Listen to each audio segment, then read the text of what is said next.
They told us discipline would bring prosperity. But whose discipline and whose prosperity? Because the only thing that's growing now is the hunger in our homes. You cannot chain a people, starve them, and call it reform. That is not partnership. That is punishment with a spreadsheet. Ghana just received $367 million from the International Monetary Fund. The news anchors smiled. The analysts clapped. The bond markets sighed in relief. But in Makola Market, no one smiled. At the fuel station in Tamale, no one clapped. In the homes of teachers and nurses still waiting for months of unpaid wages, no one felt rescued. Because behind every bailout is a chain. Behind every disbursement is a condition. Raise taxes, cut subsidies, freeze salaries, audit contractors, shrink hope. They call this reform.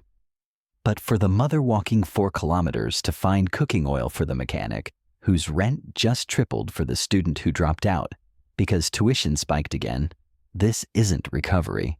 It's surrender. We pay our debts in silence, in canceled dreams, in villages without light, and in leaders forced to choose between obedience and collapse. This is not just Ghana's story. It is the modern African dilemma. When will we stop calling it stability when it only stabilizes the pain? If you still believe in justice, not just for one country, but for all of us, stay here. Because what you're about to hear will not be shown in any press conference. Africa's debt is priced in dollars. But the pain is measured in empty plates, shuttered clinics, and silence. They built a system where survival depends on access to a currency we don't control, and they call it fiscal discipline. To understand Ghana's crisis, you must first understand its currency, not the CDI, but the dollar. Ghana, like many African nations, borrows in US dollars, but it cannot print dollars. It must earn them through exports, foreign remittances, or aid. And when those inflows shrink or markets panic, the country cannot pay its debts unless it kneels at the altar of the IMF. This is not a technical issue.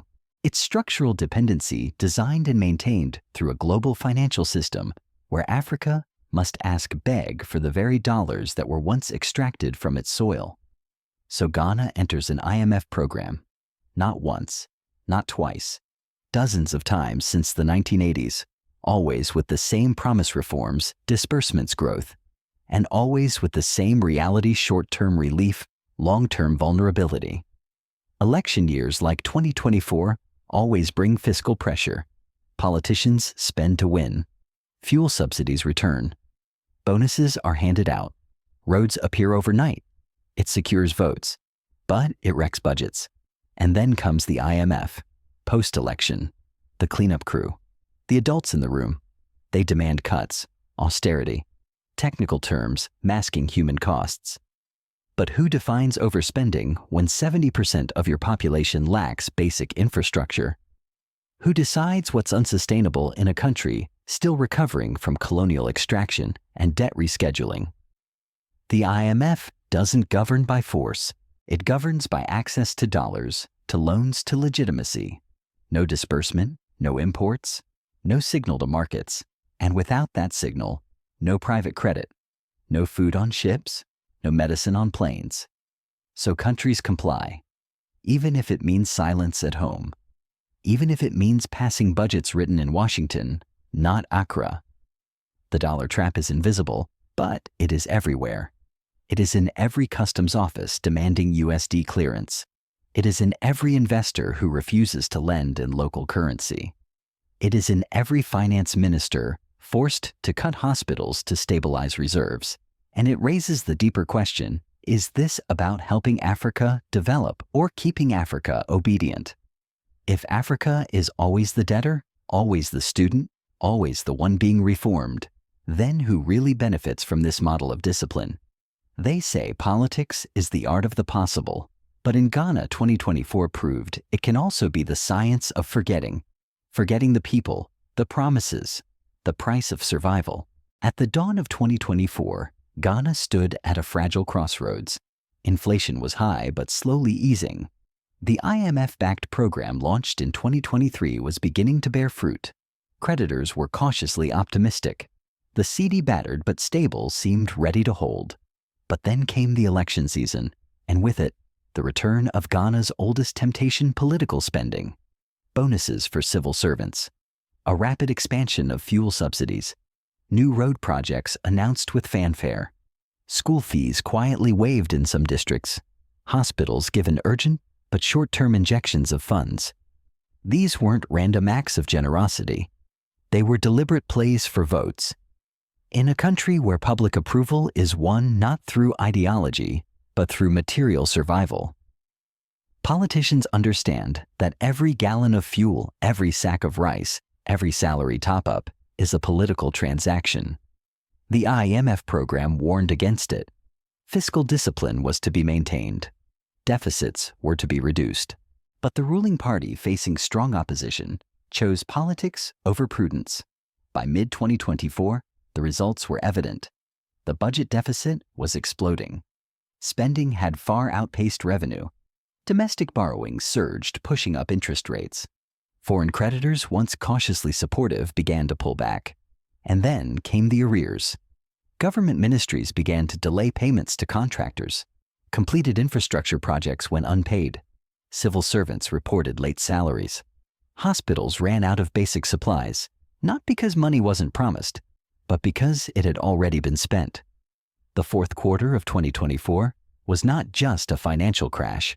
It was a credibility collapse. The IMF, preparing for its fourth program review, sounded the alarm. Targets had been missed. Overspending had wiped out hard-earned progress. Worse, there was no clear record of where some of the money had gone. Audit trails were missing. Contracts were awarded under emergency clauses with little transparency. This wasn't just a fiscal problem. It was a governance one. But what happened next was equally stunning. In January 2025, a new administration came to power, elected on the back of the very spending that had triggered the collapse. Yet instead of denial or delay, the new government pivoted. They admitted failure. In a rare and bold move, Ghana's leaders stood before the IMF and confessed, "We spent beyond our means. We ignored warnings. We now seek to repair what we have broken." They offered a 2025 budget with a 1.5% primary surplus target, a level Ghana hadn't seen in years. They committed to an independent audit of the 2024 arrears. Spending ceilings were introduced and tied to revenue performance. No revenue, no spending. For once, the commitment wasn't just on paper. It was structural. And the IMF responded not with punishment, but with pragmatism. $367 million was released. The message was clear: mistakes can be forgiven if governments show resolve. But at what cost? That 2024 spending spree, while politically effective, left real scars. It exposed how fragile reform can be when elections weaponize public resources. It showed that IMF targets mean little if politicians are still rewarded for fiscal indiscipline. More dangerously, it normalized a pattern: overspend to win, apologize to recover. To the IMF, the political cycle is a nuisance. To the Ghanaian people, it is life. Because when budgets are blown, it's not the politicians who pay, it's the people. It's the teacher whose salary arrives weeks late, the contractor forced to lay off workers, the hospital nurse reusing gloves, the child denied medicine.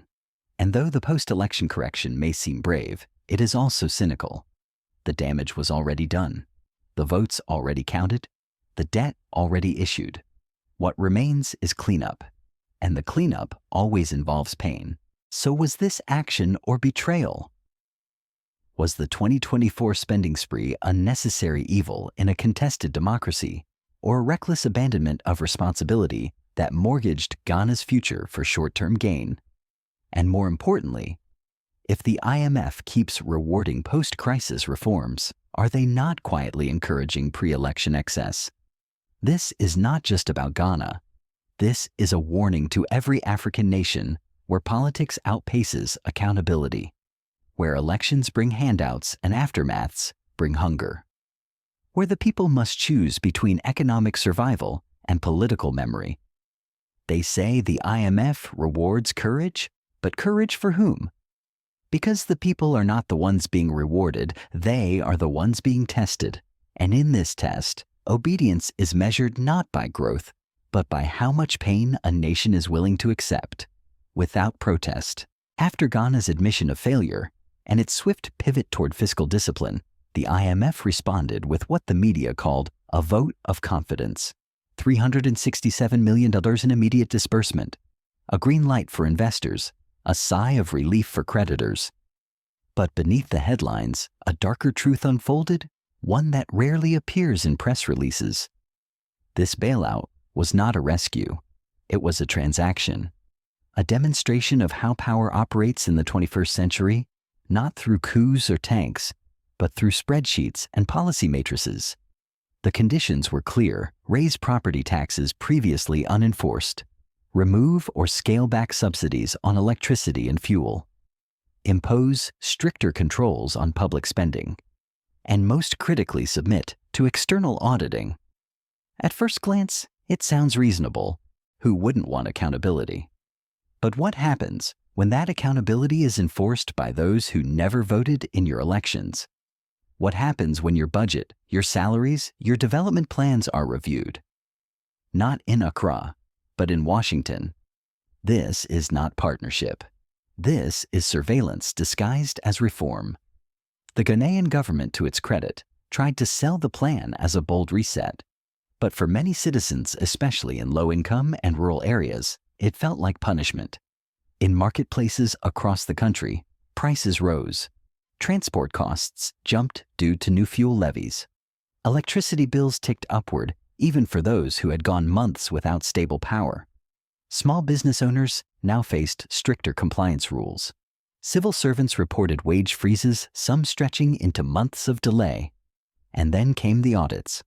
Contractors owed millions for completed work were told to wait. The government, under IMF guidance, launched investigations into 2024. Arrears, a move celebrated by creditors, but feared by domestic industries. For the honest, it meant more delays. For the corrupt, it meant protection through opacity. Because what's being tested here is not just financial prudence, it's sovereignty. Ghana is not merely adjusting its books, it is submitting its internal affairs for international inspection.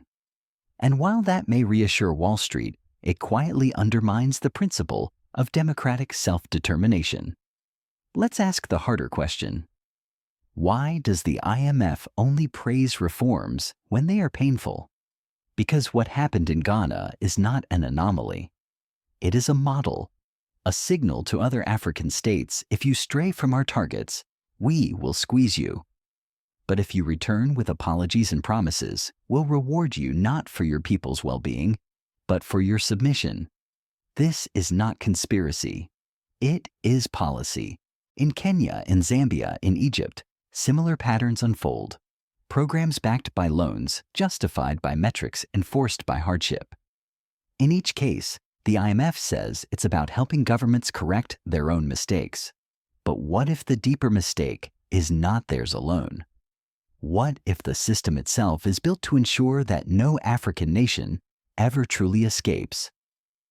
Debt rescheduling keeps you on the hook. Disbursements come in small doses, never enough to stand alone. Reforms are framed as temporary sacrifices, but their political costs are permanent. No Western nation would accept a foreign audit team rewriting its budget. No European democracy would tolerate wage freezes from an outside body. But in Africa, these conditions are framed as progress. Because here, the test is not whether a country thrives, it's whether it obeys. And the people feel it. They know this isn't about accountability. It's about control. On TikTok, young Ghanaians post under the hashtag GIMF means suffering. In markets, placards read, "We can't breathe." Protests remain scattered, but the mood is shifting. Even those who once defended IMF programs now ask, why must recovery look like punishment? Why must every reform bring more struggle, not less? The IMF's defense is simple discipline, now growth later. But when later never comes, when the loans keep coming and the people keep suffering, who is really winning? The truth is this: what Ghana is experiencing is not just economic adjustment. It is geopolitical management, a playbook where debt becomes leverage, reforms become leverage, and human suffering becomes a footnote. And perhaps the cruelest irony is this: the very same countries that urge Ghana to tighten its belt were once built on the looting of Ghana's gold cocoa oil. Now they return, not with chains, but with conditions. If this is what success looks like, what does failure mean? They say sovereignty is sacred until a budget is written in Washington. You cannot ask a people to endure sacrifice forever and call it patriotism. At some point, it becomes punishment. After the IMF's $367 million disbursement, the applause came swiftly from international investors, credit rating agencies, and foreign embassies. Ghana, they said, was back on track. But no one asked what track it was actually on and who laid the rails. Because in Accra and Kumasi, in the rural towns of the Volta and the North, the reality of that recovery looked nothing like celebration. Within weeks, transport unions began striking in protest of rising fuel levies. Property owners, many of whom had never received proper land registration, were hit with new tax bills. Electricity tariffs quietly crept higher, and yet power outages continued. Meanwhile, small businesses were drowning. The same SMEs that politicians had hailed as the engine of growth now faced stricter tax enforcement, new compliance paperwork, and no relief. Compliance without support is a recipe for closure. And that's what began happening. In the farming belt, fertilizer subsidies were slashed. Entire planting seasons were lost. Families that had managed to hold on through COVID and currency devaluation now found themselves facing food insecurity in a country that exports cocoa by the ton. For the civil servants, teachers, nurses, municipal workers, the blow was even more personal. Salary delays became routine. Wage freezes were quietly implemented with promises of future reviews. But in the markets, future promises don't buy bread. Still, the government insisted this was the price of discipline. The IMF echoed that sentiment, releasing technical notes on medium-term fiscal sustainability. But people don't live in the medium term. They live in the now. And in the now, the price is unbearable. Protests began to surface, small, localized, but defiant. "We can't breathe," read one placard in Tamale. "IMF means suffering," in another rally in Ashaiman. On social media, young Ghanaians began using hashtags like "sovereignty sold" and "Africa not for sale." In response, the state tread carefully, not open repression, but quiet warnings.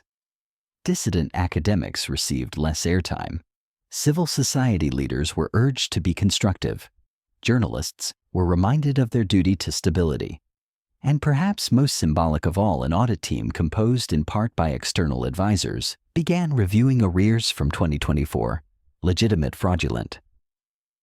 The people wouldn't know. The process was opaque. Those owed money were told to wait for verification. This wasn't just austerity. It was erasure. Because conditionality, the technical term for the strings attached to IMF money, does more than reshape budgets. It reshapes democracy. It redefines who gets heard, who gets paid, who gets ignored. And across Africa, the pattern holds. In Zambia, IMF-backed reforms led to mass subsidy removals. In Egypt, fuel prices skyrocketed as the pound collapsed under flexible exchange rates. In Kenya, VAT hikes sparked street riots, all under the banner of stability. This isn't conspiracy. It's blueprint. Stability in IMF terms means keeping currency flows predictable, debt serviceable, and foreign investors calm. But stability for who? Because for the average Ghanaian, stability now means paying more for less, waiting longer for services, being told to tighten your belt when there's nothing left to tighten. And what is lost in this calculus is trust. Trust in government, trust in leadership, trust in the idea that democracy can still deliver for the people, not just for the markets. By mid-2025, opposition parties in Ghana were already organizing around the discontent, not just protesting the IMF deal, but questioning the legitimacy of decisions made on behalf of the people without the people. The ruling administration, walking a tightrope between economic survival and political backlash, began to shift its tone. More promises of social protection, more rhetoric about Ghana beyond aid, but these were echoes, not answers. Because the people have seen this movie before, and they know how it ends, with new taxes, new protests, and another delegation flying to Washington to ask for more support. If sovereignty means anything, it must mean the right to fail on your own terms, not succeed under someone else's conditions. But in Ghana's case, even the right to fail has been outsourced. They say Ghana is a model, but a model for what? For reform or for obedience. Because if this is success, then what does sovereignty look like after it has been repackaged and sold?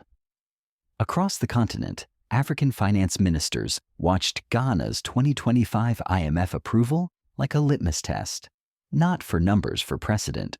Here was a nation that had overspent, derailed a reform program, defaulted on its promises, and still received fresh funding. The message was subtle but seismic.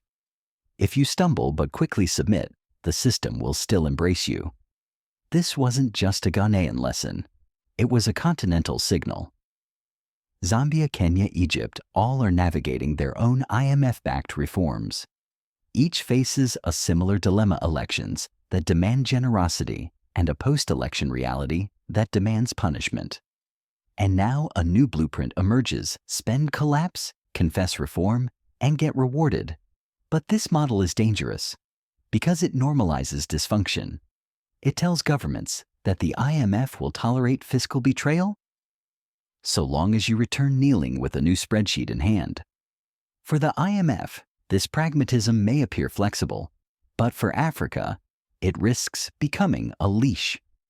A leash made not of force, but of financial timing. In this system, the voter becomes irrelevant. The budget becomes a ritual. The state becomes a middleman between foreign creditors and domestic suffering. And sovereignty, it becomes ceremonial. Let's not forget Ghana was once the darling of the Bretton Woods institutions, the star reformer of West Africa. It signed onto Ghana beyond aid. It spoke the language of liberal markets and fiscal prudence. But when the pressures of politics came, the need to win votes to deliver short-term victories, the very reforms that made Ghana a model were the first to collapse. And yet, the IMF didn't walk away. Because the deeper mission isn't reform, it's retention. Ghana is too strategic to lose, just as Kenya, Nigeria, and Senegal are too important to allow collapse. So the fund moves, the goalposts, recalibrates targets, and calls it adjustment. But adjustment for who? The rural woman who now walks 6 kilometers to fetch water because the community borehole project was shelved under spending rationalization. The teacher whose salary is frozen, while private contractors are paid interest on old arrears. The youth entrepreneur crushed by taxes before his business reaches maturity. This isn't discipline, it's distortion. And it raises a larger question. Who defines what stability is in Africa? Because while the IMF may claim objectivity, its priorities are clear debt service currency, stability, investor confidence. But none of those are democratic values. None reflect the lived experience of the African majority. What about food sovereignty? What about public education? What about energy access? If these are not part of the success matrix, then we must ask, is the IMF measuring the right things or merely the profitable things? Moreover, Ghana's case exposes another frontier of control narrative. Across state media, the recovery was framed as heroic. International press framed it as pragmatic. But few told the story of those left behind. The markets recovered, but the markets don't vote and they don't bleed. This is not accidental. In fact, it's strategic. When IMF deals are made palatable to the public through praise, through promises, the harder truths are buried.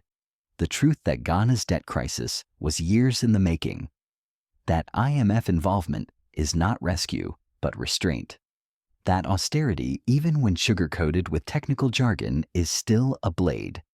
And as more African countries line up for new rounds of negotiation, be it with the IMF, World Bank, or private creditors, Ghana becomes a mirror. Some will see hope. Others will see a warning. But we must see both. Hope that discipline can restore confidence. Warning that confidence can become a prison. The risk now is deeper than economic. It's ideological. Because what if Africa begins to internalize this model? What if governments stop planning for long-term independence and start optimizing for short-term approval from external actors? What if the performance of reform becomes more important than the results? And what happens when this performance becomes the price of being taken seriously? In this light, Ghana's experience is not an isolated event. It is the shape of Africa's future if nothing changes. Because a continent that controls its resources, but not its budget, that raises leaders, but not policies, that owns its land, but not its loans, is not yet free. And this is where the next battle lies. Not in debt forgiveness, not in concessional terms, but in the right to imagine a different economic order. One where sovereignty is not suspended every election cycle. One where stability does not come at the expense of dignity. Because Ghana is not alone. And what happens next will not just define one country. It will define whether Africa remains a subject or becomes a storyteller. They say we must be disciplined. But who decides what discipline looks like? And who gets to define what a nation deserves in the eyes of the IMF? Ghana has passed the test. The numbers are improving. The bonds are recovering. The confidence has returned.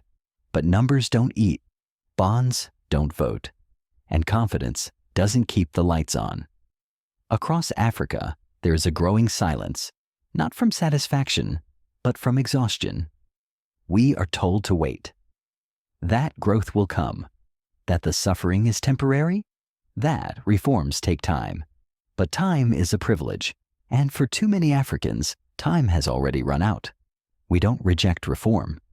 We reject reform without dignity, reform without sovereignty, reform that's written in another country's language and enforced by another country's interests. Because what is the meaning of independence if the budget is still colonial? To our brothers and sisters in Ghana, you are not alone. Your struggle is a mirror reflecting the pain of a continent. And to our elders in the West, the ones who remember Selma Vietnam COINTELPRO, we ask you, do you recognize this new empire? The one built not with armies, but with audits. You remember when your country taught you to question power? We remember too. So, if you ever believed in justice, not just for America, but for the world, now is the time to remember why. Africa is not asking for charity. It is asking for freedom. And freedom, like debt, demands to be repaid.